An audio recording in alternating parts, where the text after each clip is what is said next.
Hi, I'm Jason Corbin. We're here to talk about the Urbanista Seoul mobile gaming ready headphones. Mine are purple. I think they call it vivid purple. They come in 4 colors: black, white, some sort of blue, and this purplish stuff. I'm actually a fan of purple. Certainly makes it easier to see than all the other black headphones that I have kicking around my house. Inside this massive, not necessarily environmentally conscious box, we have another box. And inside the other box, we have a box with headphones in them. And that's sort of how it all works out. Urbanista is a company out of Sweden. I've reviewed one of their unique over-the-ear headphones before, the Los Angeles model that actually was solar charging. So they kind of are a company that sort of goes out of their way to do something a little bit offbeat, something that actually works a little bit better than some of the competition. Inside this, you have some replacement ear tips, and you have a silicone tips, and you have a USB-C cable. It's nice when they include tips inside this stuff, especially for those that have, different size ears. You can see how it's sort of constructed. It's this nice little thing, sort of clear silicone tips, and that's what you would put onto the model should your ears be of a different shape than medium. Luckily, I'm medium. The actual charging case is this nice, convenient, slick plastic, nothing so robust, but also very light and convenient. This actually has the headphones in it. There's a USB-C charger on the back. There's no sort of dust cover on this, but nonetheless, it does its thing. This actually does allow wireless charging, although I haven't had a chance to test that. There's some lights in the front for battery level. And inside, you have these, sort of standardized. I mean, a lot of earbuds now are going with this shape. I think of it as sort of like a flat case or a flat mark or a B or whichever way you want to work it. Basically, you have an earbud with a little stick sticking out of it. And as they go in the ear, they sort of nice and sit and are relatively light and relatively convenient, with this bar, this part that sticks out, being touch sensitive. Now, with the touch sensitivity, you can actually engage its most important feature, certainly its biggest selling feature, the one that's on the front of the box, which is gaming ready. What does that mean? Bluetooth is inherently not great at lag, at latency, at the time that it takes for your computer, your phone, whatever, to actually transmit the sound and have the sound played back. There's a delay. Just the nature of the wireless is it has to encode it into wireless, send it wirelessly, be received by the amplifier inside here. Remember, every Bluetooth device actually has internal amplification, internal DA conversion, etc. And then that takes time, and depending on the processing power inside the device and the transmission standard. Obviously, you don't want to go crazy and have some insane bandwidth, because then you have very poor battery life. So it's always a balance. And the balance on this actually is very interesting, because it uses essentially a very standardized Bluetooth codec, but done so in a very low latency way, relatively to normal Bluetooth, which is you can switch between game mode, which is 70 milliseconds, and non-gaming mode, which is what you should use for listening music, where lip sync doesn't really matter or gaming access doesn't matter. Now, there are other codecs, proprietary codecs for companies like Qualcomm that use things like aptX to get it down to 40 milliseconds or lower. So for serious dedicated gaming headsets, that a lot of people choose that direction, but the challenge with that is you need to have a device that is absolutely aptX compatible, and a ton of devices, including some fruit-based companies, fruit-named companies, don't do aptX in the way, and some of their slightly more proprietary. Some other Japanese companies have their own way of doing it. So what's nice about this is it sort of finds a middle ground, is that you have, yes, a much more general Bluetooth implementation, but by doing a low latency version of that Bluetooth limitation, this becomes a much more universal device. That's his big selling feature, is that you can plug this into almost any device, and almost anything will give you lower latency, other than those that are absolutely dedicated towards doing that. I know it's a little bit confusing, but it's sort of where they're going.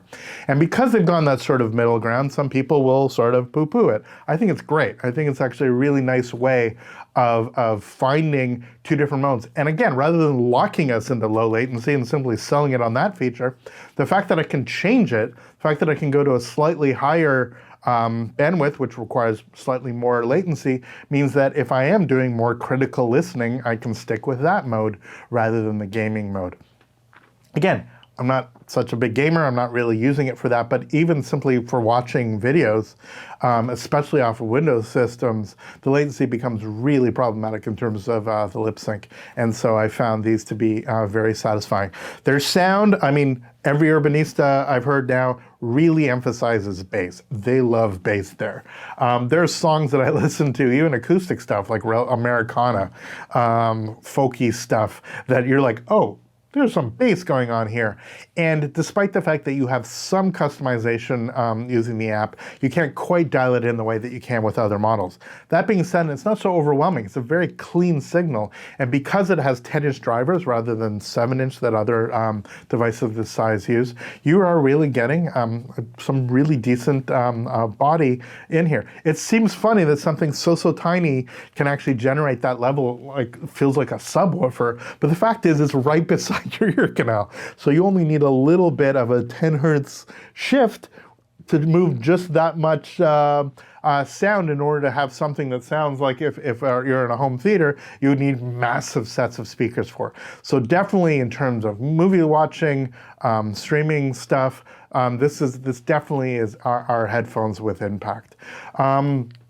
I found the app implementation okay. I've always found that their app a little bit flaky for a connection. Sometimes I kind of have to put them back in the case, have it reset, and then take them out again.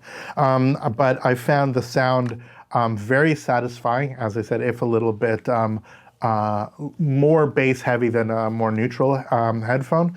And I found them extremely comfortable to use. They're very light, they're very easy to spot. Again, I love that they're purple. The silicone tips are quite soft and fit in the ear quite comfortably. And I found with hours of listening, it to be very satisfying that I went in and found a wide variety of genres. Everything from, I'm like, they were so bass heavy, I'm like, let's play some like trap music or something that's like crazy low end bass synthesizer stuff, or even acoustic jazz. I have a go-to Peter Gabriel track off of the Up album that has incredibly low bass, or listen to Hans Zimmer do some of the stuff from Dune or Blade Runner 2049, where you literally have like some 6 hertz signals taking place. You could absolutely delineate the difference between listening to much higher end audio versus sort of lower end streaming.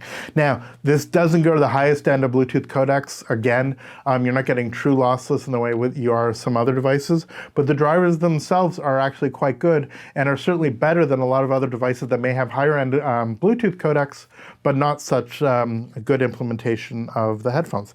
So yeah, I'm a big fan of this company. I think that they're doing stuff which is interesting. I mean, their whole shtick is to name them after cities, right? So this one named after Seoul, Los Angeles. I'm still waiting for a Toronto model, guys at Urbanista. We want the Toronto model to be the best of all the models for now, or at least something Canadian. I guess Vancouver will get something along the way. Shout out to those in the head office. But nonetheless, I think that these are absolutely something well worth your while, whether or not you're a gamer or not, because there's certainly opportunities to actually use the low latency mode, even if you've never played a game in your life, simply for those times where you may be on some device where you're finding the synchronization just so egregious that you want to dial it back, and the ability to switch, to hold it down and switch, is fantastic. That's what I love about it. Either through the app, you just boop, boop, boop, or you actually can click and hold down, in this case it's the left ear, and it'll actually switch back and forth extremely easily and conveniently. So that's the Urbanista Seoul. God bless some nice little devices. I mean, we're really at a point now with this in-ear technology that we're getting some really fantastic products, and it's nice to see people like Urbanista delineating themselves from the rest of the pack and creating something that's really, really great to listen to, very comfortable, and definitely worth your time and your consideration if this is a sort of level of headphone that you're looking for, or earphone. I'm Jason Gorber. Thanks so much for watching. Please, subscribe, follow us, do all the stuff that we really want you to do on these channels, and let us know in the comments if there's anything specific or any questions you have about this particular model. I look forward for you getting a chance to listen to them. All the best, and we'll see you next video. All the best.